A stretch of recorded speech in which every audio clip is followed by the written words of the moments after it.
ஆபிரகாமுக்கும் அவன் சந்ததிக்கும் கொடுக்கப்பட்ட விருத்த சேதனம் புதிய ஏற்பாட்டு விசுவாசிகளாகிய நமக்கு ஆவிக்குரிய பொருளில் வழங்கப்பட்டுள்ளது. ஆபிரகாம் தன் வீட்டில் இருந்த ஆண்கள் யாவருக்கும் விருத்த சேதனம் பண்ணினான். எவரும் விதிவிலக்கல்ல.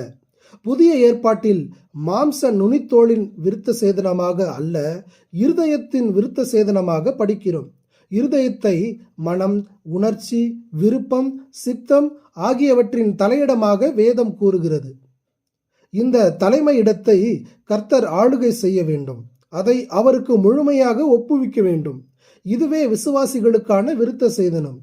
கிறிஸ்துவில் உள்ள அனைத்து விசுவாசிகளும் ஆண்டவரின் அடையாளத்தை தங்கள் இருதயங்களில் சுமக்க வேண்டும்.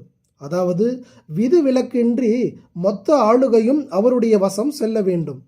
கிறிஸ்துவின் விருப்பத்தின்படி நாம் அவருடைய நோக்கத்துக்காக பயன்பட வேண்டும்.